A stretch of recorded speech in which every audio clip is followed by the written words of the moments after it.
어, 저는 그렇게 생각을 해요. 그, 저도 석사, 박사 과정 때, 에, 졸업하고 나서 교수님들하고 연락을 계속 할 수 있을까?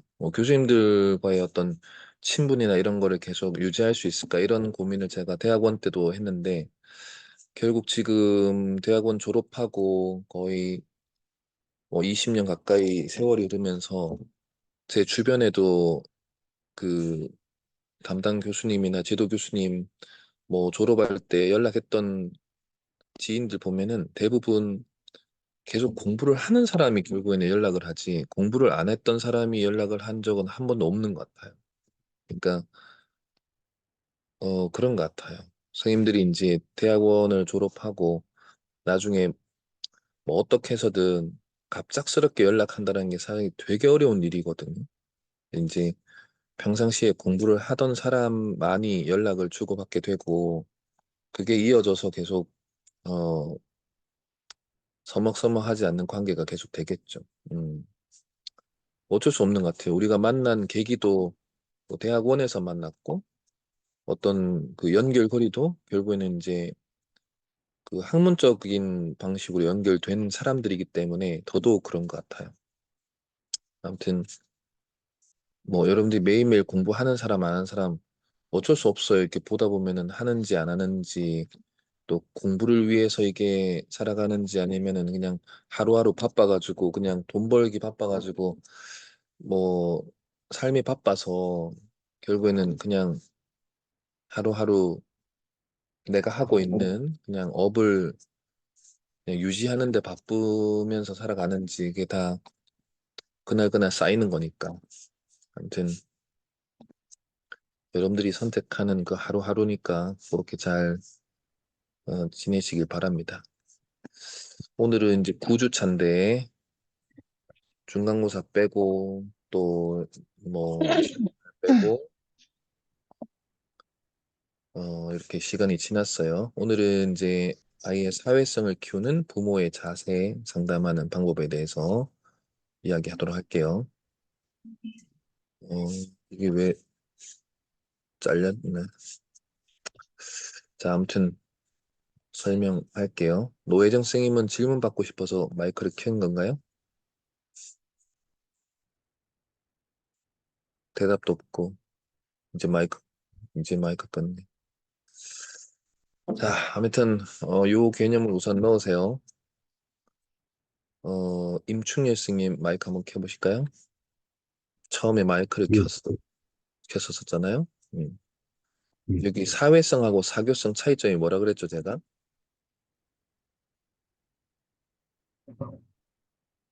사회성은 다양한 사람과 긍정적인 관계를 형성하는 능력입니다. 설명 다 했어요? 예, 차이점을 설명하라니까 사회성을 설명하는 게 아니고 사회성과 사교성의 차이점을 설명하라 했지 사회성을 설명하라고 한 거 아니라 사회성 여기 적어놨잖아, 지금. 예. 음. 사회성은 형성하는 능력이고 사교성은 그 사람과 친분을 지키는 어떤 그런 능력이 아닐까 생각이 됩니다. 음. 예. 어, 사교성은 피상적이라는 단어를 꼭 기억을 해두세요. 피상적 관계라 그러고 사회성은 내면적 관계라고 해요. 그래서 임충현 선생님 주변에 보시면은 내가 나 스스로 1단계, 2단계는 내가 우리 부모님, 나를 낳아준 부모님, 그 다음에 결혼하면은 장인 장모님 되시겠죠. 이렇게 처가의 부모님, 그 다음에 내 아내 혹은 남편, 그 다음에 결혼하면 자녀가 생기면 이제 자녀, 그 다음에 형제 자매, 이런 식으로 가족 형성들이 이렇게 1차적으로 갖고 있는데, 한 가족에서.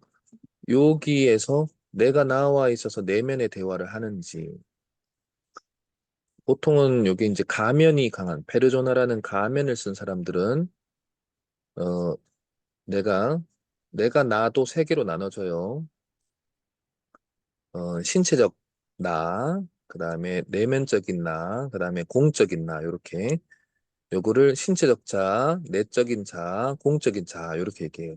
예를 들면 임충현 선생님 같은 경우에는, 어, 여기 공적인 나는 나 한 명이 여러 사람을 다뤄야 되는 공적인 자아가 있겠죠. 예를 들면 원장님, 뭐 이런 선생님, 이런 페르소나가 있겠죠. 또 신체적인 나도 있겠죠. 또 남성이라는 나도 있고 이런 신체적 나가 있고 그다음에 이제 내면적인 나가 있겠죠. 어렸을 때 내가 나만 갖고 있는 남들은 모르지만 나만 갖고 있는 어렸을 때부터 갖고 있는 나의 경험 이런 것들이 모인 나가 있겠죠. 이런 것들에 대해 세계에 대해서 어디에 몰려 있느냐에 따라서 내가 나와 대화를 잘하고 있는지도 이제 구분해야 되겠죠. 예를 들면은 내가 아침부터 저녁에 눈 감을 때까지, 저녁에 잘 때까지 그냥 공적인 나로만 시간을 많이 쓴다면 실제 나와의 대화가 없는 거죠. 예를 들면 내 신체에 대해서 내가 남성으로서의 건강한 뭐 성의 부분이나 신체적으로 아니면 뭐 그 몸을 청결하게 하는 부분이나 이런 여러 가지 신체적인 또 그 대화들이 있어요. 이런 것들을 하는지 안 하는지. 두 번째는 내면적인 대화, 나의 어떤 컴플렉스나 이런 부분을 이걸 외상후 스트레스로 가지고 있을지, 성장의 어떤 동기로 가지고 있을지, 이런 대화들을 늘 나누면서 잘 내면적 대화를 잘 다루고 있는지, 이런 것들에 대해서 보면은 내가 나와의 대화를 하는지 안 하는지 보겠죠. 또 부모를 통해서 내가 아버지와의 대화는 되는데 엄마와의 대화를 잘하고 있는지 아니면 아버지와의 대화는 안 되는데 엄마와 대화는 하고 있는지 이런 대화의 양이나 질적인 부분에 있어서 내적인 대화를 잘하고 있는지를 볼 수가 있겠죠. 또 아내와의 대화를 할 때도 아내가 애들 엄마와의 모습으로서 대화를 하는 건지 내 아내로서의 대화를 하는 건지 내 아내가 순수하게 여성으로서의 나와 대화를 하고 있는지 이런 것들도 다 나눠야 되겠죠. 내 남편이 애들 아빠로서의 남편으로 대화하는 건지 아니면은 남편으로서의 대화하는 건지 아이들 아빠로서 대화하고 있는 건지 그런 것도 다 나눠야 되겠죠. 자녀도 커가면서 단순하게 내 아이로서만 존재하는 건지 아니면은 밖에 나가서 학교에서 보내는 어떤 학생으로서의 대화를 나누는 부분도 있겠죠. 그다음에 온전하게 내 아이가 아니고 또 학생도 아니고 온전하게 아이가 경험하는 그 경험치의 순수한 내 아이 개별 독립화된 그냥 하나의 그냥 독립된 개체로서 얘하고 대화를 나누고 있는 건지 이런 것들이 다 봐야 되겠죠. 형제 자매 같은 경우에도 나의 형제 자매로서 대화를 하는 건지 온전하게 또 페르소나가 있겠죠. 각자의 그 페르소나로 대화를 하는 건지 아니면은 그런 거 다 없애고 온전하게 그냥 한 인간으로서 대화를 나누고 있는 부분도 있는지 이런 게 다 사회성이라는 영역에 봤을 때 내면적인 대화는 이런 부분을 다 다뤄야 돼요. 근데 사교성은 이런 내면적 대화가 아니에요. 이런 내면적 대화 전혀 없어요. 피상적인 거는 온전하게, 온전하게 그냥 그 짧은 순간에 서로 어색함을 없애기 위해서 그냥 나누는 언어, 나누는 감정, 단순한 행위, 요 세 개를 하는 거예요. 언어와 감정과 행동. 이 언어와 감정과 행동이 아주 단순하게 관계를 유지하기 위해서 피상적으로 온전히 내 생각을 버리고 내가 하던 언어를 버리고 내가 가지고 있는 감정도 다 숨기고 내가 원래 편안하게 하던 행동을 다 숨기고 이 세계를 그냥 저 사람과 나와의 그냥 균형을 맞추기 위해서만 보이는 말과 감정과 행동을 쓰는 걸 피상적이라 그래요. 예를 들면 우리 아들한테, 자녀한테, 우리 아들한테, 또 우리 딸한테 반장이 됐어요. 얘들이 페르소나가 있겠죠. 그 페르소나로서 대화를 할 때 친구들하고 그너 반장이니까 친구들하고 놀 때 뭐 좀 사줘 하고 내가 2만 원을 줬어요.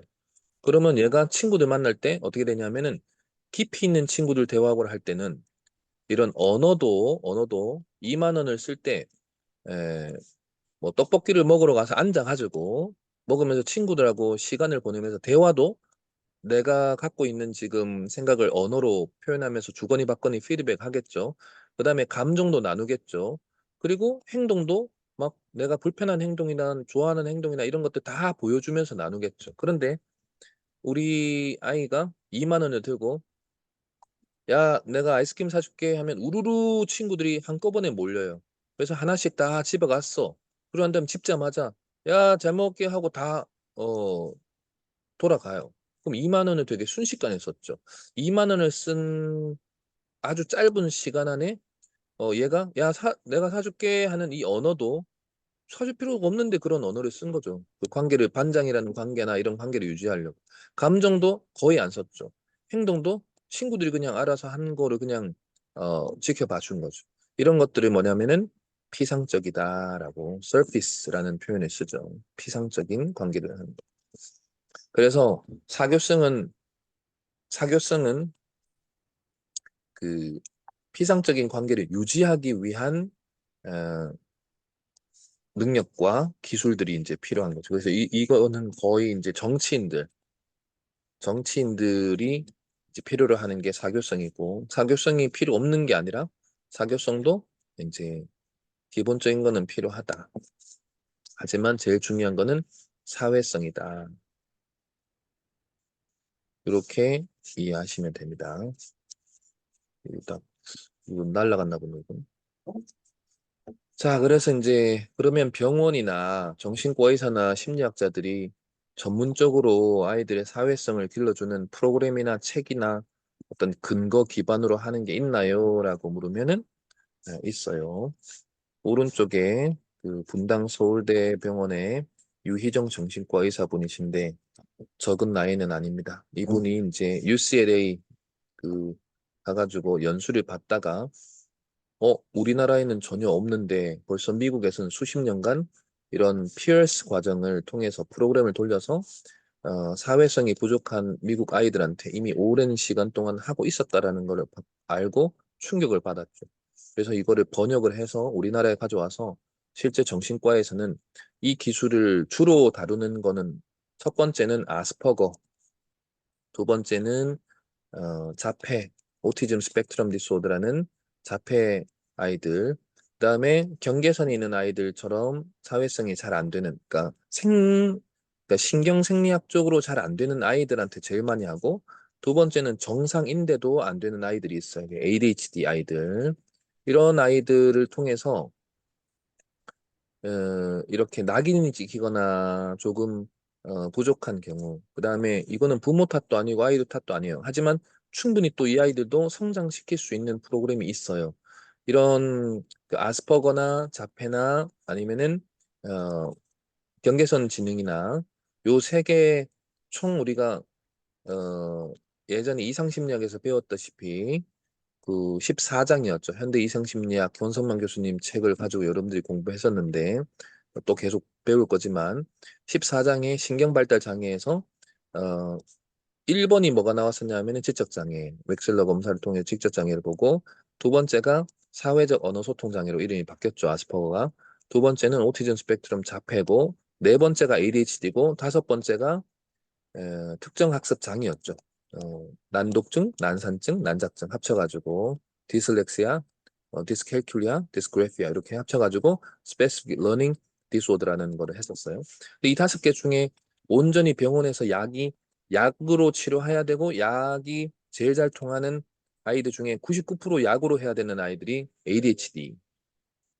약과 기본적인 어떤 그 사회성을 높여주기 위하고 또 학습 능력을 높여주는 과정을 거쳐야 되는 아이들, 요는 약이 되게 달통해요. 근데 아직도 약이 많지가 않은 게 바로 사회적 언어 소통 장애, 즉 아스퍼거랑 자폐랑 지적 장애죠. 근데 이 친구들조차도 결국에는 이런 피어스 과정을 통해서 놀랍게도 사회성을 높일 수 있는 방법이 지금 프로그램을 통해서 하고 있었다라는 것을 지금 우리나라 정신과 의사들도 뒤늦게 알게 돼가지고 이제 적용해 온 프로그램이고 요 책을 보시면 시그마 프레스라고 우리나라에 이제 2대 출판사가 있어요. 정신의학, 심리학, 사회복지학 이런 과정 안에 책을 거의 90% 내는 2대 출판사 중에 하나가 학지사. 그, 그래서 혹시나 이제 뭐 책을 좀 보고 싶어요. 관련 책을 찾고 싶어요. 그러면은 학지사라는 출판사 들어가거나 아니면 시그마 프레스 두 개 들어가면 우리나라의 거의 90% 이상 심리학, 정신의학, 교육학, 사회복지학 이런 거 다 여기 다 있어요. 그래서 여기 피어스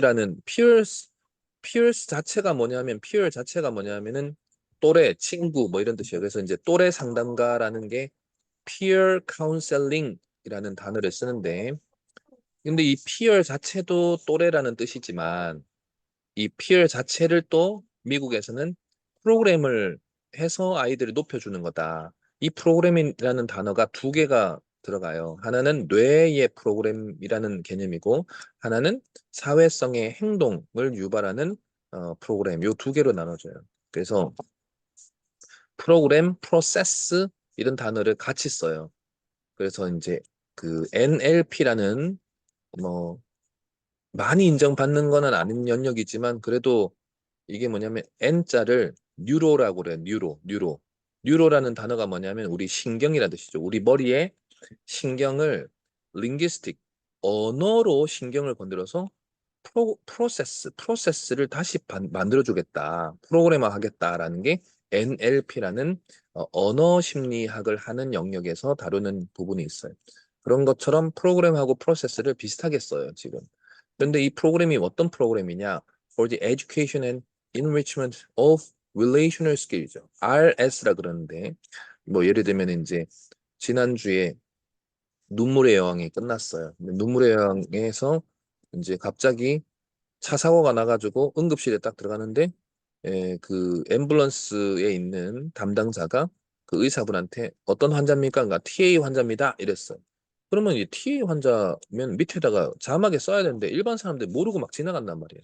근데 그 상황에서 유출을 하라고 한 건데 일반 사람들은 TL을 모르면 아무리 유출을 하고 싶어도 이게 생소한 단어로 들린단 말이에요. 근데 이 TA라는 이 TA라는 단어가 너무 흔한 단어가 돼버려가지고 이제는 트래픽 액시던트라는 교통사고 당한 환자들을 TA 환자라고 그냥 지금 거의 다 알고 있죠. 그런 것처럼 이런 문맥 안에서 이런 걸 읽어내는 능력들을 relational skills이라 그래요. 그러니까 걔가 이런 표정을 지으면서 이렇게 얘기했어. 그러면 똑같은 말이라도 이렇게 표정을 짓거나 이런 손짓을 하면은 이런 뜻이구나. 이런 것들을 실제 아주 구체적으로 가르치는 그 프로그램이라고 생각하면 돼요. 그래서 relational skill이니까 이게 실제로 사회성 기술에 해당되죠. 근데 이거가 좀 그 헝그리한 애들을 인리치먼트 좀 풍요롭게 그런 기술들을 많이 알려주는 거죠. 손짓, 눈짓, 발짓 또 그다음에 언어의 어떤 뉘앙스, 언어의 어떤 언어에 있어서 그다음에 짧게 말하면 말할수록 좀 공격적인 말이고 길게 말하면 말할수록 편안하고 감정이 또 편안할 때 많은 얘기를 하고 또 속도가 빠르냐 적냐 그다음에 텐션이 높게 말하냐 뭐 낮춰서 말하냐 이런 것들이 실제로 인리치먼트에 대한 부분을 꽉꽉 채우는 거죠. 머릿속에 인리치먼트는 풍요죠. 풍요. 그러니까 뭐 꽉 참 이런 뜻인데 그러니까 얘 머릿속에 이런 상황이면 이렇게 제가 얘기했다는 거는 이렇게 해석해야 돼라는 충분한 꽉 찬 어떤 스킬들을 넣어준다는 얘기고 근데 그거를 어떻게 한다? 실제로 교육으로 알려주겠다. 왜냐면은 얘들은 단순하게 경험상으로 이게 프로그램이 되는 게 아니라 머릿속이 그거를 굳이 가르쳐야지만 되는 아이들이 있거든요. 느린 아이들은, 사회성이 느린 아이들은. 그래서 그런 사회적 훈련을 가르치면서 프로그램을 해주겠다. 이런 게 이제 피어스 프로그램이라고 하는 거예요.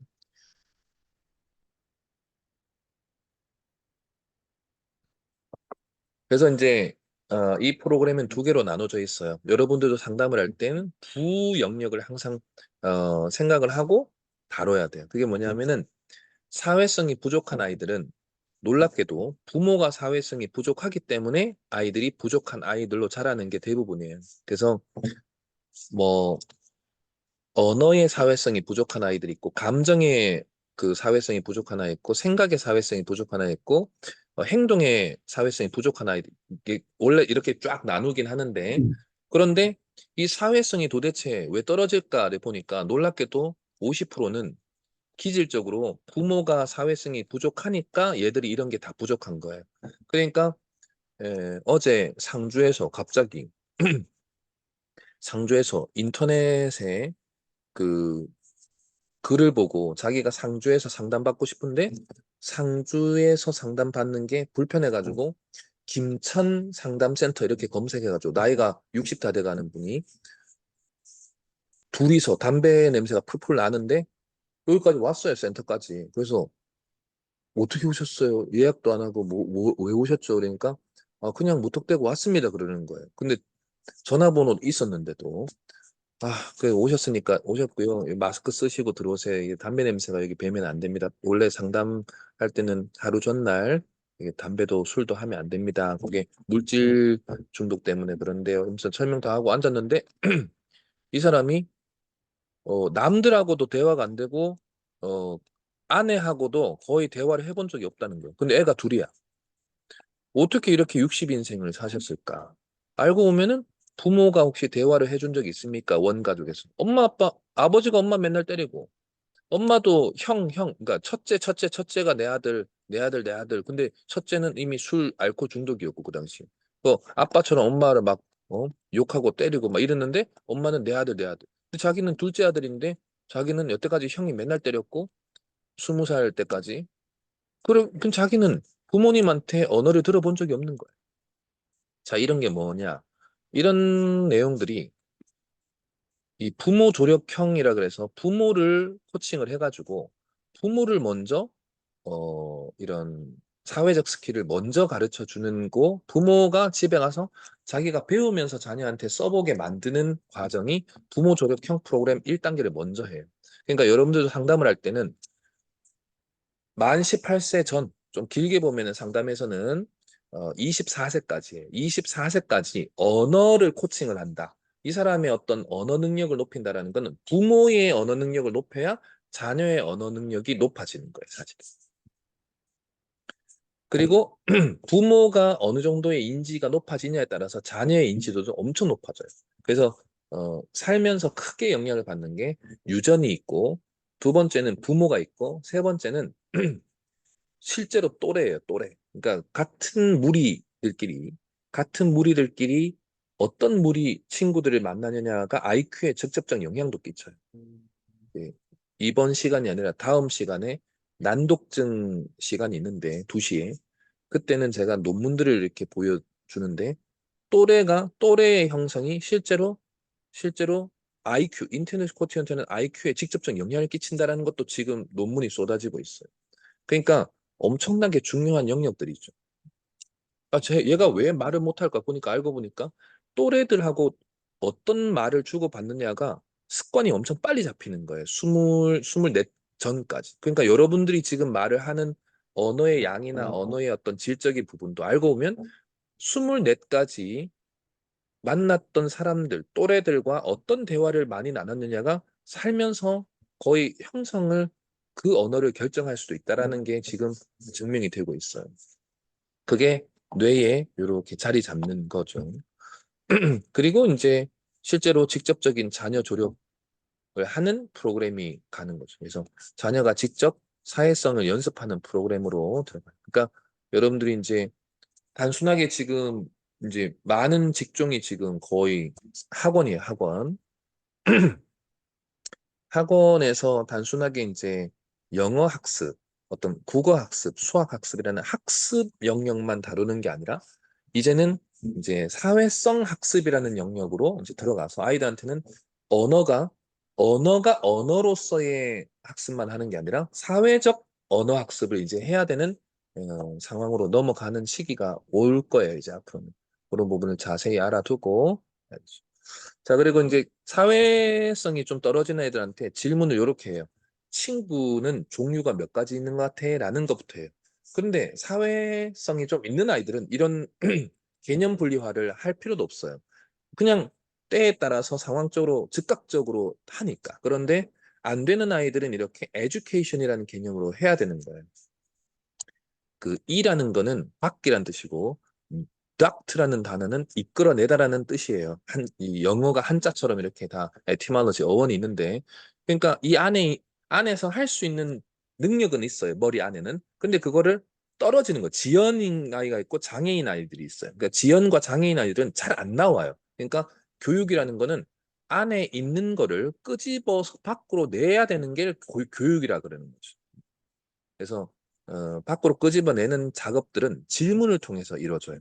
그래서 친구의 개념을 얘기해봐. 그러면은 얘들은 이런 소리를 해요. 어, 친구 때문에 친구들이 놀려서 힘들어요라고 하면 이거는 잘못된 표현이에요. 친구에 대한 두 가지, 기본적으로 아이들한테는 두 가지가 먼저 형성된 다음에 세 번째가 되게 어렵게 잡히는 거예요. 그러니까 이게 뭐냐면 반 친구들이라는 개념의 친구가 따로 있어요. 클래스메이트라고. 그러니까 어린이집이라는 단계, 유치원, 초등학교, 중학교, 고등학교 이렇게 5단계를 거친다고 하면 무조건 그 반이 있죠. 어린이집 같은 경우는 초록반이죠. 초록반. 그러면 초록반 친구들인 거지. 그냥 다 빼고 그냥 친구라고 하면 안 돼요, 사실은. 그러니까 이거는 뭐라고 해야 되냐, 구체적으로. 반 친구 누구가 나를 괴롭혔어요라고 해야 되지. 친구는 괴롭히지 않아요. 친구라는 존재는 괴롭힐 수 없는 존재. 근데 친구 사이에서 얘가 반 친구로 다시 갔다가 다시 또 친구로 오기도 해요. 왔다 갔다 하지만 그 친구는 친구라는 용어를 쓰려면 나를 괴롭히는 단계면은 친구가 아닌 거죠. 그래서 이 친구라는 개념을 세 단계로 나눠서 표현하게끔 가르쳐 줘야 돼. 반 친구는 거리감을 두는 친구. 친구는 거리감을 두지 않고 그래도 왔다 갔다 할 수 있는 친구. 온전하게 내 편인 친구. 이런 식으로 친한 친구 아니면 반 친구라는 모디파이어라 그래서 앞에 그 수식어를 어떤 걸 써주느냐에 따라서 친구라는 개념을 나누게만 해줘도 얘들은 언어만 나눠줘도 언어가 나눠진다라는 거는 생각이 나눠지는 거고 생각이 나눠진다는 거는 그 친구들과의 사회적 기술을 조절할 수 있는 기능이 생기기 시작을 해요. 그래서 머릿속에 친구라는 개념은 반 친구, 그냥 친구, 그다음 친한 친구 이런 식으로 나눠서 대화를 계속 시켜요. 이 친구들한테. 그리고 이 거리도 psychological distance라 그래서 가까이 붙어서 친구 모형을 가지고 이렇게 이 친구는 너한테 이만큼 가까이 왔는데 어떤 친구라고 해야 돼? 친한 친구. 근데 조금 이제 같이 놀면서 이렇게 옆으로 거기 있으면 한 1m 거리에 같이 놀아줘요.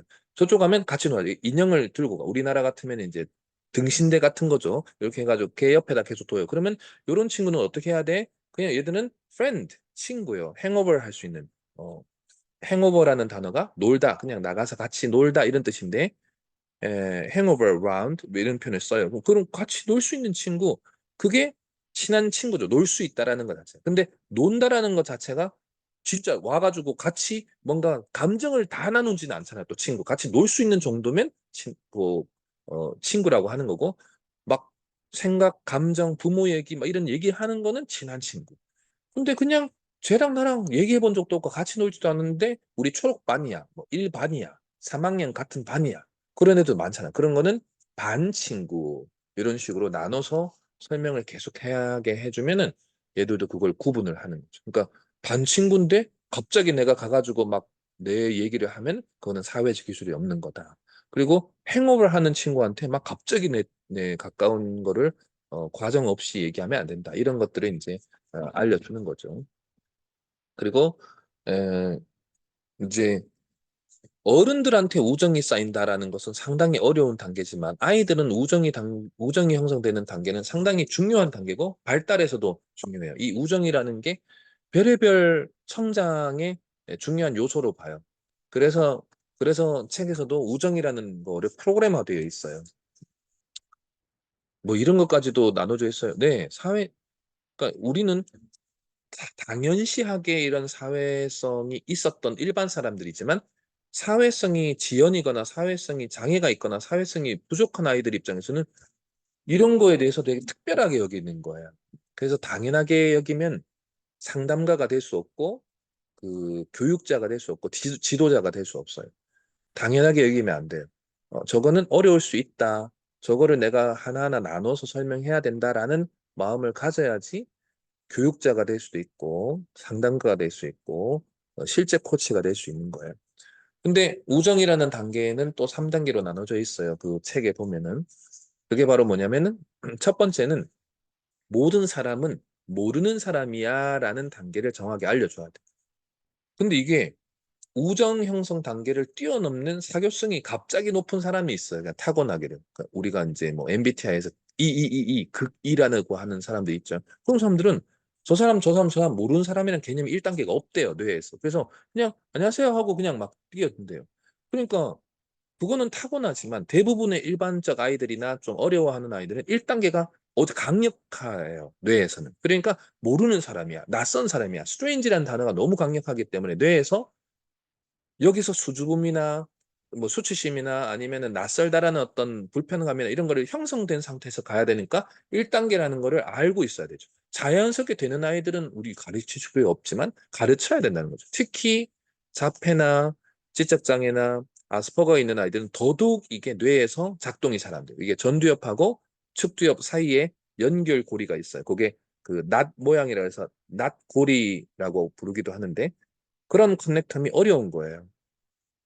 눈으로 시각적으로 보면서 아, 저 사람은 내가 이렇게 판단해야지, 이렇게 여겨야지. 이게 잘 안 되는 거예요, 고리가. 그래서 그 연결 고리를 이제 다뤄주는 거죠. 그래서 모르는 사람도 알아갈 수 있는 여지가 있다라는 영역을 계속 거리상으로, 언어로, 감정으로도 알려주는 거예요. 가까이 있는데 그 등신대 아니면 인형 이런 거를 손을 잡는 것도 알려주고, 그다음에 가까이 걸어가서 다가가는 것도 있고, 너무 가까이 다가가지 않고 서로 눈을 바라보는 편안한 위치, 그 거리 이런 것들을 보면서 비언어와 언어를 계속해서 알려줘요. 그 다음에 두 번째는 어울리고 노는 단계. 이게 이제 애들 입장에서 어울리고 논다라는 건데, 약간 중고등학교 아이들 같은 경우에는 그냥 가까운 거리에 같이 어떤 활동을 하는 것만으로도 불편하게 여기지 않게 만드는 상황을 계속 알려줘요. 그러니까 저 사람은 저기서 저거 하는 거야. 나는 여기 하는 거고. 근데 이게 어려워요, 이 친구들은. 왜냐하면은 한 공간 안에서 내가 이거 하고 있는데 뭔가를 들고 와서 같이 뭔가 하려고 하는데 이 자체가 낯선 거예요. 옆에서 뭔가 하고 있는 것 자체가. 이때 막 소리 지르고 난리 나고 불편하고 막 손으로 막 치고 이런 현상들이 있는데 그런 것들을 계속 노출시키면서 괜찮아, 괜찮아라는 걸 알려주는 거죠. 자, 그 다음에 3단계는 이제 대부분 같이 이렇게 모르는 사람을 알아가면서 같이 어울리면서 하다 보면 가장 많이 사용하는 게 언어예요, 언어. 그러니까 표현이죠. 쉽게 말하면 표현. 이 표현들이 시작되면서 자기의 생각들이 얹혀지겠죠. 자기의 감정이 얹혀지겠죠. 자기 행동이 얹혀지겠죠. 말을 하면서 생각이 이렇게 드러나고 말을 하면서 감정이 드러나고 말을 하면서 행동을 보이기 때문에 아, 얘는 지금 어떤 거를 표현하고 있구나라는 거를 하는데 이때 서로가 100% 서로를 이해하지도 못하고 서로가 100% 받아들일 수 있는 상황도 아닐 수도 있어요. 근데 요때 요거를 어떻게 내가 이거를 갈등을 해결하는지 또 상대방은 상대방이 이렇게 표현한 거에 대해서 나는 어떻게 여겨야 되는지 이런 것들을 하나씩 하나씩 설명을 하는 거. 이게 아니 감으로 하면 안 되나요? 맞아요. 여러분들은 다 감이 됐던 사람인데 이 아이들은 감이 안 되기 때문에 사회성이 교육으로 이루어져야 되는 친구들이라서 가르쳐 주는 거예요. 지금 앞으로 시간이 지나면서 더더욱 어려울 겁니다. 더더욱 여러분들이 앞으로 살면서 이런 영역에 와가지고 교육을 해야 되는 이런 직종들이 많이 생길 거예요. 이제 앞으로는 더더욱 많이 생길 거예요. 그 사회성 기르는 학원 이거 이제 생긴단 말이에요. 이제는 100% 생겨요. 그렇기 때문에 더더욱 이런 것들은 자세하고 명확하게 머릿속에 넣어야 된다. 오케이?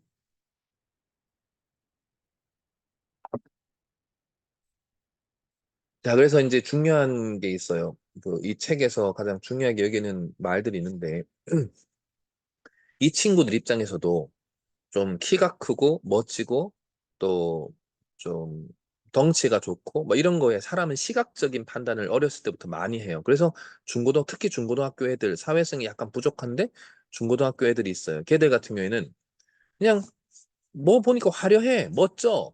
이런 친구들이 친구라고 여기기가 좋아요. 초등학교 고학년부터 중고등학교 애들이. 그냥 애들이 멋지거든, 잘생겼거든, 예쁘거든, 이런 게, 아, 쟤를 친구로 사귀면 좋겠다. 아, 저런 애가 진짜 친구였으면 좋겠다. 이런 건데, 그런 친구가 친구가 아니고, 나한테 잘 맞는 친구, 혹은 나도 맞춰줄 수 있는 친구, 이런 친구들이 진짜 친구다라는 거를 가르쳐 주는 게 이 피어스 과정에서 되게 중요하게 여겨요. 그러니까, 나하고 너무 간격이 차이가 많이 나는 친구들 만나면서 상처받는 것도 좋은 친구의 관계를 형성하는 과정이 아니에요. 이거를 그 친구들한테는 잘 알려줘야 돼. 그러니까 예를 들면은 글을 좋아하는 친구가 운동을 좋아하는 친구를 부러워는 할 수 있지만 걔하고 계속 어울리다 보면은 계속 자존감이 떨어지겠죠. 나는 글을 좋아하는데 쟤는 운동을 좋아해. 근데 운동 잘하는 애가 기준이 돼버리면 나는 글을 좋아하는데 운동 잘하는 애를 높이 놓고 내가 계속 따라가려고 하는 간격의 차이가 있겠죠. 알고 보면은 글을 좋아하는 친구들이 모여 보면 내가 뛰어난 친구의 모델링이 될 수도 있는데 쥐가 잘못 잡은 거지. 운동하는 친구 입장에서도 쥐는 운동 잘해. 근데 공부 잘하는 애가 저 뛰어난 친구야. 뭐 이런 식으로 모델링 잡으면 쥐는 운동 잘하는 친구들하고 모이면 돼. 그게 과반수가 있으면서 공부 잘하는 친구들하고도 어울릴 수 있어야 돼. 이런 기준이 모델링이 잘못 잡히면은 아무것도 안 돼. 공부도 안 돼. 나중에 운동도 잘 못해. 다 깨져 버리는 거야. 그래서 이런 것들이 되게 중요한 어떤 기준, 모델링의 기준이다라는 걸 알려주셔야 돼요. 노혜정 선생님은 오늘 끄고 하기로 했어요. 나는 문자를 받은 적이 없는데. 뭐 머리를 안 감은 거예요. 뭐예요? 지금 아니, 얼굴을 안 보이고. 장소가 공항이라서, 공항, 네. 여행을, 오늘 수업인데 여행을 잡았네. 대답도 안 하고. 원래는 도착해야 되는데 비행기 놓쳐서 지금 고사에서 수업 듣고 있습니다. 에이, 안 그래도 뭐 제주도인가 울릉도인가 저기 뭐 날씨 때문에 연착됐다 하던데 다들 지금 응? 이유미 선생님도 지금 가야 되는데 못 가가지고 지금 수업을 다시 들어온다고 하는데 아무튼 잘 갔다 오세요. 예. 울릉도네 독도 이유미 선생님은 울릉도 독도 예약했는데 비예보로 육지로 출항 못 한다고 갔다 오세요. 날 좋을 때 가야지 뭐 언제 가겠어. 가족들끼리 가자 그러는데 뭐 계속 뺄 수도 없고 뭐 가셔도 돼요. 갈 때 가야지 뭐 방학 때는 성수기라서 못 가고 2학기 끝나고 가려 그러면은 뭐 겨우 추워서 못 가고 뭐 다 이유가 있죠. 갔다 오면 잘 갔다 오세요. 자, 그 그래서 애들한테는 이렇게 구체적으로 설명을 해주시면 돼요. 어, 처음에는 요거는 어느 정도 좀 시간이 지나고 아이들한테 사회성을 가르쳐주는 단계입니다. 여기 제가 이제 핵심 단어는 이렇게 적어놨는데 아이들이 요 과정을 거치지 않기 때문에 그냥 갑작스러운 충동적인 어떤 자기 감정, 어,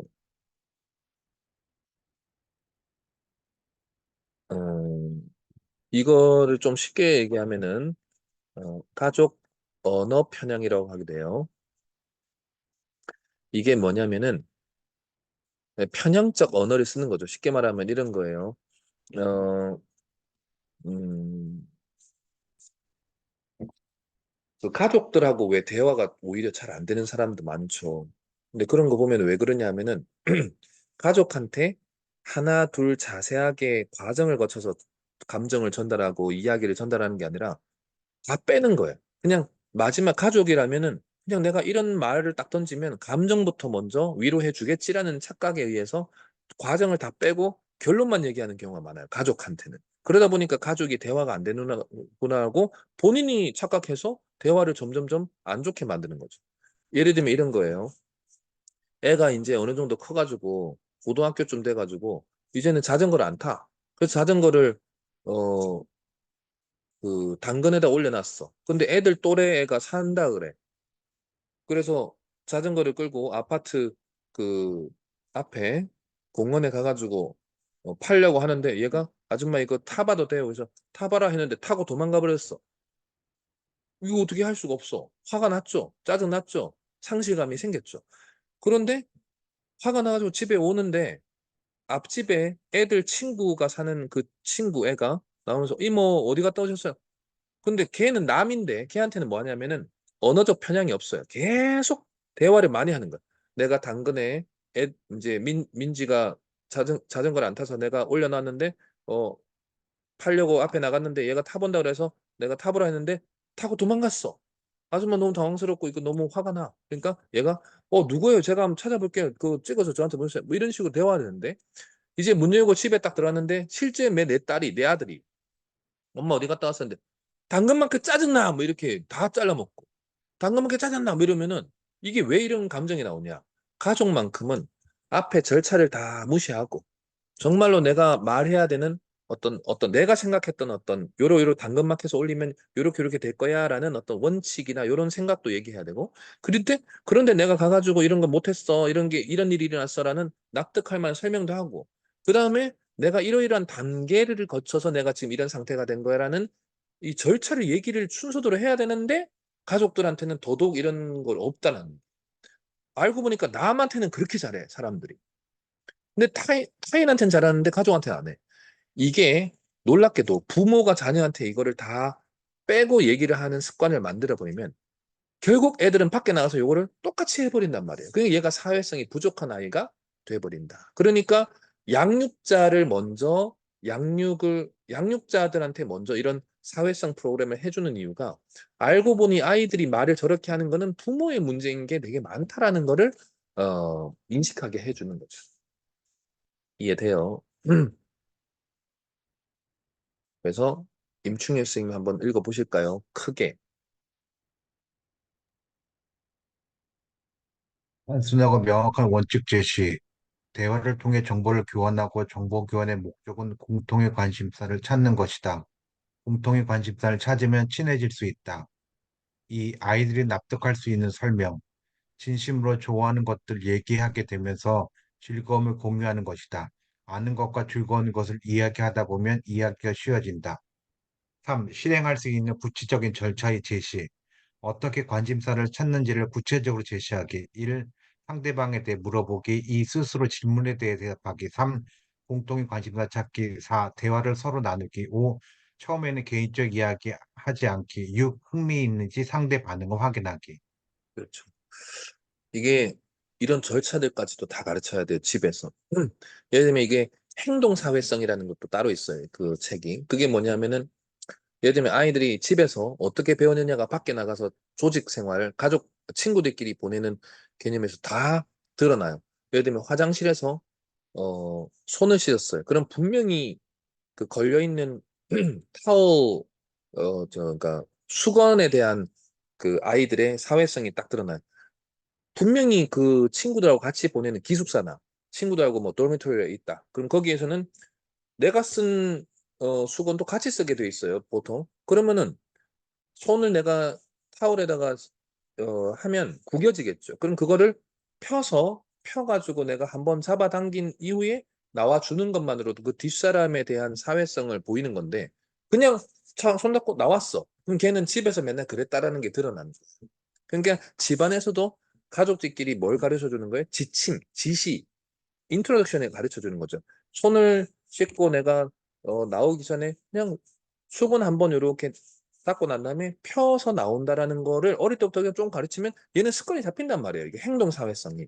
그런 것처럼 그런 걸 다 지시적으로 가르치는 게 되게 중요하다. 근데 강하게 가르칠 필요는 없지만 보여주는 것만으로 충분히 아이들은 알 수 있다라는 거죠.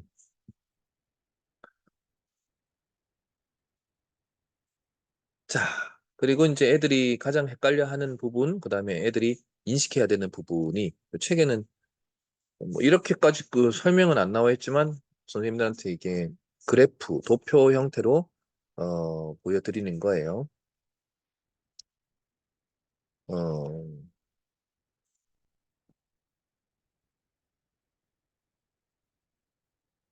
김정민 선생님 한번 읽어보실까요? 제목을. 친한 친구를 잘 사귀는 것도 중요한 사회 기술 중 하나. 나쁜 친구나 부당한 대우 그리고 놀림에 대처하는 법도 중요. 오케이. 첫 번째는 뭐냐면은 내가 쟤하고 잘 맞아. 근데 유지를 잘해야 돼. 그러니까 걔하고 유지를 잘하면서 친한 친구랑 계속 가까이 있는 것 자체도 사회적 기술의 하나예요. 근데 대부분 친한 친구인데 뭔가가 친한 친구를 잃어버릴 때의 상실감 때문에 나중에는 친구를 못 사귀는 문제가 되겠죠. 이런 것들 유지하는 것도 되게 중요하고 가까이 있는 친구를 더 가까이 가게 하는 것도 되게 중요한데 반대로 나를 힘들게 하고 나를 짜증나게 하고 나를 괴롭히고 이런 친구들하고는 친구가 되면 안 된다라는 것도 사회성, 친구 관계에서 되게 중요한 거예요. 반대 개념이죠. 저 친구하고는 친구하면 안 되는 친구가 있는데 굳이 그 친구한테 친구를 맺어가려고 하는 것도 사회성이 부족한 거예요. 안 맞는데 친구로 하고 싶어. 왜냐면 그냥 겉으로 보기에 멋지거든. 뭔가 잘 나가는 것 같거든. 제가 우리 반을 이끄는 것 같거든. 그런데 걔는 일진이야. 그 알고 보니까 꼬봉 되려고 하는 거죠. 쉽게 말하면. 그러면 안 된단 말이죠. 그러니까 나쁜 친구라는 개념이 명확해요. 되게 놀랍게도. 아이들 친구들에서 그 또래에서 보지 말아야 될 것, 안 해야 될 행동, 사용하지 않아야 될 언어, 이런 것들을 사용하고 있는 친구들을 나쁜 친구라고 대놓고 해요. 그래서 그 친구들이 보이는 모든 것들을 배드 사인이라고 대놓고 얘기해요. 배드 사인을 그대로 내가 사인을 받게 되면 나도 모르게 그 사인을 계속 읽게 되는 거죠. 그러면 그 사인을 계속 받게 되면 나도 그 사인을 보이게 되고. 자, 여기서 이제 이렇게 구분을 한번 해볼게요. 자, 첫 번째, 그 친구들이 보이는 게, 친구들이 보이는 모습이, 첫 번째, 선의적인 행동이 있고 악의적인 행동이 있어요. 요게 이제 나쁜 친구와 좋은 친구를 구분할 수 있는 거죠. 그다음에 두 번째, 어떤 행동이나 언어나 이런 사회적인 스킬 안에서, 어, 뭐 행동이나 언어나 감정을 썼을 때 제가 잘못될 것 같아. 아니면 내가 잘못될 것 같아. 라는 기준이 수평적 기준이고 이 행동이나 언어나 감정이 진짜 좋은 의도로 했어. 아니면 나쁜 의도로 했어. 이게 수직적 기준이에요. 이렇게 봤을 때 보세요. 선의의 행동은 했지만 분명히 내가 잘못된 행동의 모습이 있어. 그게 뭐냐면 내가 화장실 갔다 왔다가 그 가운데 지퍼 소변을 누고 나서 이걸 안 올렸어. 가운데 지퍼를. 그러면은 아니 그 내가 계속 이렇게 그 열고 다니면 친구들한테 놀림을 받을 수도 있고 친구들과의 관계에서 내가 뭔가가 왕따 당할 수도 있고 이런 여지를 준 거예요. 그러면 이건 내가 잘못된 거죠. 이거는 내가 잘못한 거예요. 근데 친구가 선의적으로 이거를 잠궈 주려고 갑자기 손으로 올려주려고 하는 거죠. 그럼 내가 얘한테 뭐 손을 팍 쳤어. 그러면 얘는 선의로 했는데 친구는 선의로 했는데 내가 잘못된 행동을 한 건데 친구는 성인인 거죠. 이럴 때 뭐가 와요? 당황스러운 피드백이 올 수밖에 없어요. 이런 모습일 때 친구한테 어떻게 이걸 대처를 해야 되냐 이런 것들도 가르쳐야 된다는 거죠. 그런데 내가 지퍼를 잘못된 건 내가 잘못했는데 친구가 이걸 가지고 소문을 퍼뜨렸어. 사진 찍어가지고. 그럼 이거는 분명히 나쁜 평판이 나올 수밖에 없겠죠. 이런 부분도 이 친구하거나 이런 부분을 어떻게 대처를 하냐. 이런 부분도 가르쳐야 된다는 얘기죠. 근데 이거를 잘 몰라요, 애들이. 이런 부분을 판단도 잘 안 돼. 그 다음, 그리고 선의로 했지만 의도는 좋은데 친구들이 분명히 잘못된 경우가 있죠. 이럴 때는 실제로 놀림을 당할 수도 있어요. 놀릴 수도 있어, 친구들이. 그럴 때는 어떻게 해야 되냐면은 무대능이 아니라 무대응. 무대응 무대응이 제일 중요해요. 그러니까 왜 그러냐면은 친구들이 놀릴 때 가장 중요한 그 자극제, 뇌에서 제일 큰 자극제는 뭐냐면은 반응이에요. 그러니까 무반응, 무대응이 제일 중요해. 내가 놀렸을 때 친구들이 이렇게 카톡방에 뭐 올렸을 때 얘가 나가거나 아니면 화내거나 짜증내거나 울거나 이런 모습 반응 때문에 계속하는 거야. 내가 이렇게 하니까 쟤는 반응을 해, 대응을 해. 어떤 감정적 대응, 뭐 화나는 대응 이런 걸 하니까 그 대응하는 반응이 너무 재밌는 거야. 그래서 계속해. 그래서 가장 중요한 대응책은 반응을 안 하는 거예요. 대응을 안 하는 게 가장 중요하다는 것을 알려주는 거예요. 사회적 기술로서. 그래서 요거는 왕따 당하는 애들한테 실제적으로 알려주는 내용 중에 하나입니다. 그 다음에 이거는 의도도 악의적이고 결국에는 잘못될 가능성이 높아. 그러면 어떻게 돼야 돼요? 이거는 무조건 이 상황을 제3자로서 해결해 줄 수 있는 선생님과 부모님들한테 무조건 즉각적 보고가 가장 중요한 거예요. 이게 제일 나쁜 거죠. 이건 제일 나쁜. 선의의 의도가 없어. 여기는 악이야. 악이 중에서도 정말 남이 잘못될 수 있는, 뭔가가 잘못될 수 있는 거야, 타인이. 그러면 이거는 즉각적 보고가 가장 중요한 거예요. 그러니까 이거는 지들끼리 해결하면 안 되는 영역이죠. 그래서 상황을 판단할 수 있는 어른이 필요한 거다라는 거를 꼭 기억을 해야 된다. 요거를 알려줘야 돼요. 자, 그래서 이제 여기서 얘기하는 게 뭐냐. 왜 아이들 사회성을 기르려면 애들이 잘 풀어갈 수 있는 경험치를 높이는 게 중요하지. 왜 부모가 선생님이 개입을 해야 되는 사회성 기술이라는 게 왜 필요하나요? 라고 하는데, 그렇지 않아요. 정말 다 망가질 수 있고, 다 무너질 수 있고, 다 죽을 수 있는 상황일 수도 있기 때문에, 여기는 자살도 일어나고, 별의별 안 좋은 것들이 일어나기 때문에, 이때는 어른이나 부모나 선생님들이 개입해야 되는 영역이 분명히 필요해요. 그런데 이거에 대해서 어떻게 비유를 하냐. 선생님들 비행기에 응급 상황이라면 다 죽어버리죠. 그래서 우리가 산소 마스크 쓰고, 이제 그 낙하하기 위해서 이제, 패러슈트도 이제 끼고 막 하잖아요. 그때 선생님들 비행기 다 타보셨잖아요. 저는 태어나서 지금까지 비행기를 한 번도 타본 적이 없습니다 하는 사람 없죠? 다 미국도 갔다 오고 캐나다도 갔다 오고 유럽도 다 갔다 왔잖아요, 다들. 맞죠? 아유. 그런데 거기서 플라이트 어텐던트가 나와가지고 이렇게 시연도 보여주면서 제일 먼저 강조하는 게 뭐냐면은 아이들부터 마스크를 씌우게 해요? 아니면 부모부터요 산소 마스크를 쓰게 해요? 무조건 부모부터 하는 이유가 있어요. 왜 부모부터 하냐? 자녀들은 3초 이상의 산소를 흡입하는 게 안 돼도 얘들은 괜찮아요. 몸이 작아서.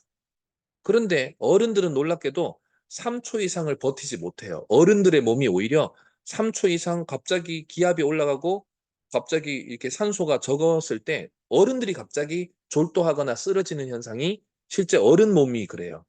그러니까 애들 몸보다 어른들 몸이 산소에 대한 대처 능력, 기압에 대한 대처 능력이 더 없다는 거죠. 그래서 어른부터 먼저 산소 마스크를 쓰고 애들한테 쓰기만 가르치는 순서예요. 이게 비행법이란 말이에요, 비행법. 똑같아요. 진짜 위험한 상황, 아이들의 사회적 스킬 이런 것들은요. 위험한 상황이라는 게 있어요. 그때 위험했을 때는 진짜 크게 문제죠. 다 다칠 수도 있기 때문에 그때 부모가 먼저 이거를 개입해야 되는 상황도 배워야 되는 거고 부모가 먼저 이런 거를 인식을 해야지 사회성이 아이들이 높아지는 거다라는 거죠. 오케이?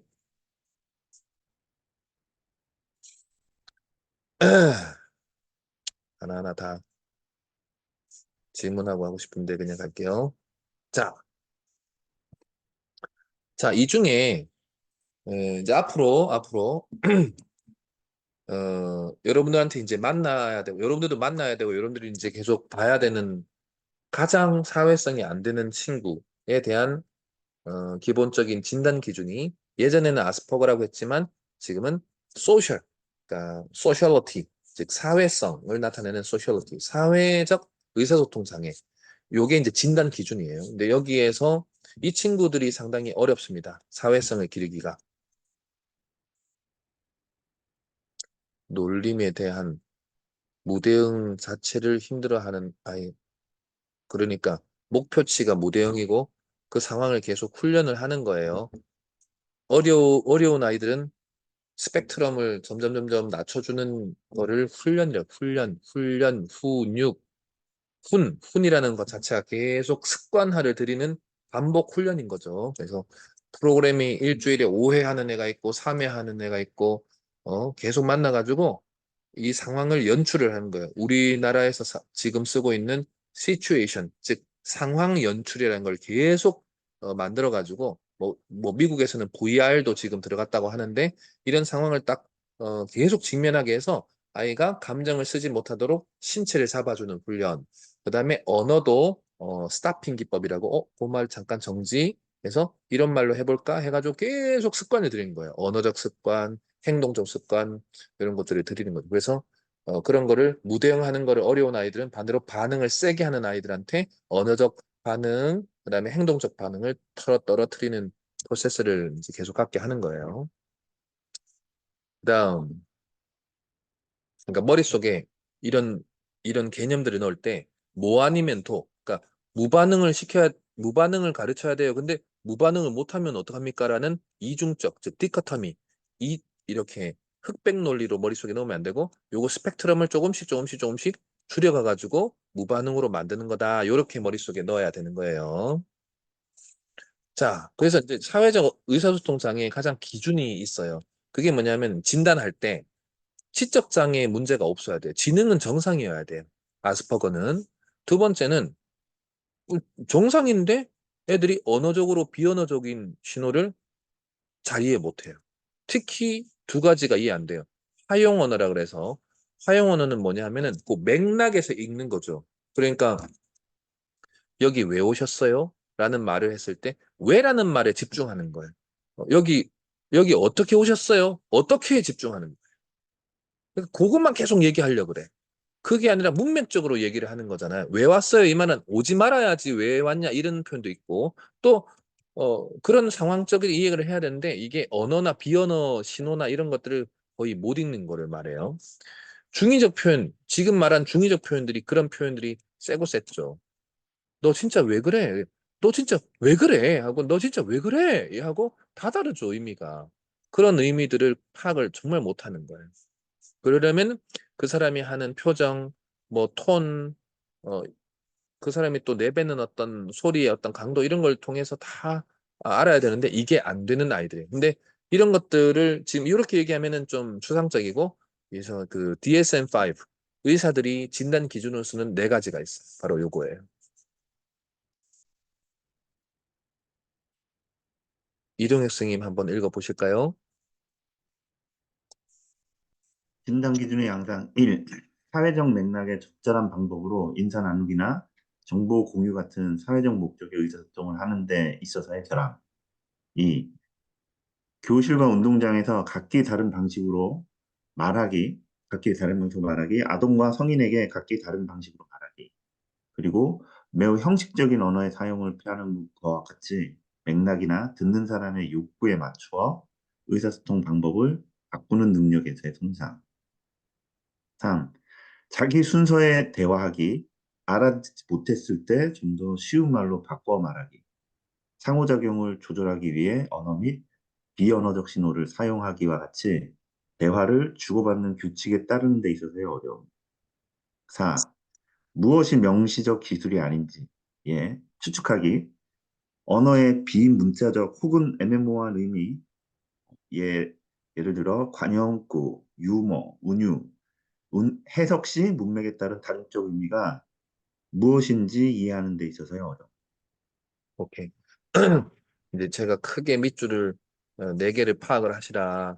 요거는 좀 일주일 내내 좀 적어서 한 번이라도 요거를 좀 암기를 하려고 노력하는 시간을 가지면 좀 좋겠다 얘기 드리는데 첫 번째는 적절한 인사가 안 됩니다. 적절한 인사가 안 됩니다. 두 번째는 이 장소에서 말해야 될 거랑 저 장소에서 말해야 될 거랑은 구분을 못 합니다. 세 번째는 우리가 상대방의 말을 들으면 그거를 요약을 해서 패러프레이징 하는 거죠. 독해를 하듯이 패러프레이징. 요걸 요약해가지고 내가 대화를 하거나 주거니 받거나 해야 되는데 그 요약이 잘 안 됩니다. 요약이 안 되고 말을 기계처럼 또박또박 다 100% 들었으면 100%다 말을 하려고 하는 문제가 있고요. 그 다음 네 번째는 유머 감각 자체가 없습니다. 그래서 표정이 없어요. 이게 제일 큰 특징이긴 해요. 표정 자체가 없습니다. 그래서 학원에서 이런 아이들 보면 얘는 지능도 정상이고 공부도 잘하는데 왜 이런 거 안 돼요? 이 친구들이 의사, 판사, 변호사가 엄청 많습니다. 지금 얘기하는 사회적 언어 소통 장애가 의사, 판사들이 그렇게 많아요. 근데 잘 보세요. 이 네 개를 좀 적절하게 못한다 해서 얘들이 못 살까요? 아니에요. 의사, 판사, 변호사가 많다니까요. 근데 뭐가 안 돼요? 인사 별로 나눌 필요가 없어요. 자기가 의사, 판사, 변호사에게 인사 받으면 돼. 두 번째, 이 장소, 저 장소 갈 필요가 없어요. 집, 그 다음에 법원, 집, 그 다음에 변호사 사무실, 집, 병원, 이것만 가면 돼. 그러니까 굳이 다양한 장소를 가지 않아도 되니까 문제가 없어요. 그 다음에 요약해서 말하거나 대화를 많이 할 필요 없어. 자기 일만 하면 돼. 세 번째, 병원 일 하거나 판사, 변호사 일이 무슨 유머가 왜 필요해? 팩트만 중요하지. 판결만 잘 내면 되고 병만 잘 찾아내고 잘 치료하면 되지 뭐가 필요해. 그러니까 이게 뭐냐면은 세상 살 때 많은 사람을 만나거나 살아가면서 재미를 느끼는 일 필요가 없는 거예요. 그냥 그냥 그냥 전문적 일만 필요한 일들. 그런데 또 사람 사회 안에서는 이런 전문적 일을 하는 직종도 필요도 해. 또 중요한 거는 또. 그게 좀 참 애매한 거죠, 이게. 그래서 음, 아무튼 그래요. 아스퍼거는 좀 그래요. 참 다루기도 어렵죠. 자, 그래서 이제 마지막 5개의 그 상담을 해줘야 되는 기법에 대해서 이제 정리를 할게요. 정리를 할게요. 권예림 선생님 1번, 2번, 3번까지만 한번 읽어볼까요? 네, 부모도 타인이라는 인식을 하게 크게, 한다. 또박또박 크게. 부모도 타인이라는 인식을 하게 한다. 자녀들은 부모가 자신과 다른 사람이라는 것을 인식하지 못함. 그래서 이거 해달라, 저거 사달라 하며 끊임없이 자신의 욕구를 요구함. 하지만 부모 역시 타인이라는 것을 알게 해야 함. 자녀의 요구를 언제나 바로 들어주지 못한다는 거절과 기다림의 상황을 경험하게 해주어야 함. 그래야 자녀가 충동적인 욕구와 행동을 자제하는 법을 배울 수 있음. 부모와의 관계에서 거절이나 기다림의 시간을 경험하지 못한 자녀는 자신의 욕구가 충족되는 것을 참지 못하게 됨. 예, 그만. 네. 다음 2번째는 조영지 선생님. 네. 자녀의 감정을 존중해준다. 자녀 자신이 원하는 것을 표현하도록 자녀의 의견이나 감정을 존중해줌. 자녀가 어떤 행동을 했을 때 좀 더 잘하도록 도와준다는 마음에 그 방법보다는 이게 더 나아라는 말은 자녀 입장에서는 자신을 비난하고 평가한다고 받아들일 수 있음. 이럴 땐 너 그렇게 생각하니? 이런 원리로 그렇게 생각하는구나. 재미있네. 엄마 아빠는 반대로 생각해서 이렇게 해봤어. 라고 말하면 자녀는 자신의 의견을 존중받음은 물론 타인의 다양한 의견도 수용할 수 있게 됨. 이러한 상호작용을 통해 자녀의 자주성이 자라며 자신의 감정을 있는 그대로 이해하고 타인의 정서도 공감하는 능력을 키울 수 있음. 이때 자녀가 아니야, 내가 맞아 라고 끝까지 우긴다면 자녀에 대한 입장이 공감되지 않는지 살펴봐야 함. 이때도 자녀가 왜 자신의 말이 맞다고 하는 것인지 이유를 들어주는 것이 필요. 네. 3번째는 김은정 선생님. 진심 어린 칭찬과 격려를 한다. 사소한 일에도 충분히 칭찬하고 격려해주는 것은 긍정적 자아상을 만드는 데 매우 효과적임. 이때 잠깐, 칭찬은 김은정 선생님 칭찬과 격려의 차이점 얘기해 보세요. 음, 격려는 그 과정에 있어서를 중심이 있고 칭찬은 결과에 좀 초점이 있다라고 생각을 하고 있습니다. 맞아요. 잘했어요. 칭찬은 결과 위주의 핵심이고 격려는 과정에 대한 이야기를 말하는 거예요. 요렇게 해와서 엄마는 어, 잘했다고 생각해. 결과는 잘 나올 수도 있고 못 나올 수도 있어. 라는 게 격려고 칭찬은 그런데 이렇게 높은 점수나 높은 결과를 내는 것 또한도 너무너무 잘했던 것 같아. 라고 2개가 다 같이 돼야 돼. 계속 읽어보세요. 이때 칭찬은 진심으로 해야 함. 자녀는 직감적으로 부모의 마음을 느끼기 때문에 피상적인 칭찬을 하면 자녀는 되레 부모와 멀어질 수 있음. 또 칭찬할 때는 우리 딸, 아들 착하네라는 인격적인 칭찬보다 우리 딸, 아들이 엄마, 아빠를 도와줘서 엄마, 아빠가 참 기분이 좋네라고 자녀의 말과 행동을 구체적으로 칭찬해 주어야 함. 그렇죠. 얘들은 추상적인 감정적 칭찬이 가장 안 좋아요. 행동적 칭찬이 가장 중요하다라는 거 꼭 알아주시고.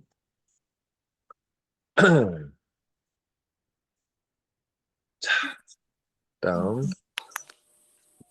최성희 선생님 4번 한번 읽어보실까요? 4. 다양한 환경을 경험하도록 한다. 가족과의 상호작용만으로는 사회성이 발달하는 데 한계가 있음. 평소 다양한 장소와 다양한 매체를 자주 경험하게 하여 여러 상황에서 자신의 생각과 느낌을 나누고 표현하는 기회를 가지는 것이 필요함.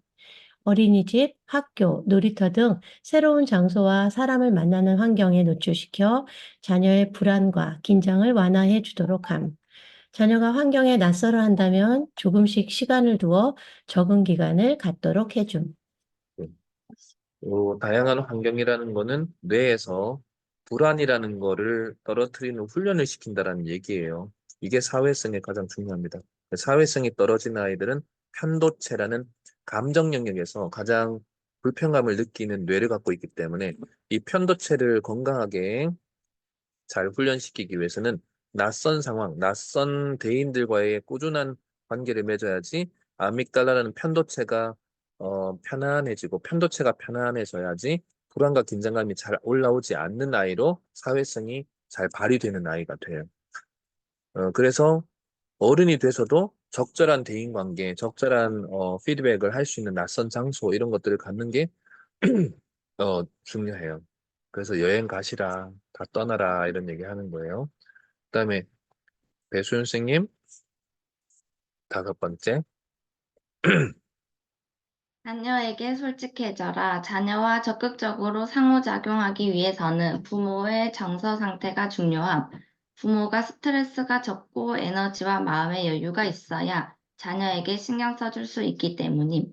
또 부모는 자신의 감정 표현을 솔직하게 하는 것이 필요함.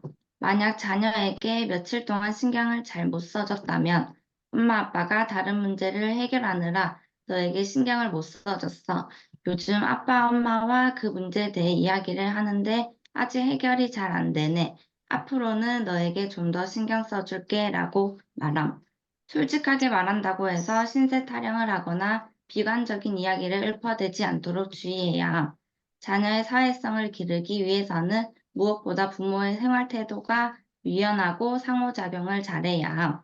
자녀를 위해 다양한 활동을 해주더라도 부모가 스트레스가 많다면 자녀의 사회성도 퇴보함. 네, 잘했어요.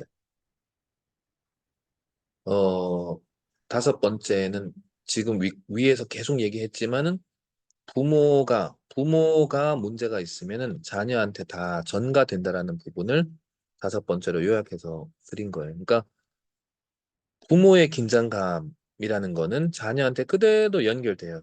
근데 이런 게 있죠. 그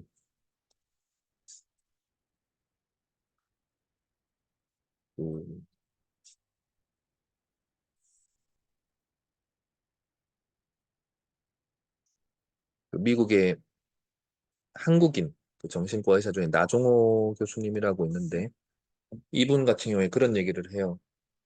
아무리 자녀가 부모한테 맞고 크고 막 언어적으로 그렇게 폭력을 당해도 언어폭력, 신체폭력, 정서폭력 다 당해도 자녀는 매일매일 부모를 용서하고 있다라는 얘기를 되게 강하게 얘기해요. 이게 뭐냐면은 생각외로 자녀들은 부모가 잘못하고 부모가 좀 힘들게 하고 부모가 실수하고 막 그래도 자녀들은 부모를 매 순간순간 용서하고 있다라는 얘기 하거든요. 그러니까 그게 자녀하고 사회성을 기를 때의 그 인식이 있어야 돼요. 제가 여태까지 못했는데 지금 해도 될까요? 지금 해도 된다. 왜냐하면은 자녀는 계속 부모를 용서하고 있기 때문에. 그런 마인드를 가지고 이런 사회성을 높여주는 개념을 가져나가야 된다. 이렇게 생각하시면 됩니다. 알겠죠? 오케이. 여기까지 하고 마치도록 할게요. 다들 잘 사세요. 다음 주 뵙겠습니다. 하나, 둘, 셋.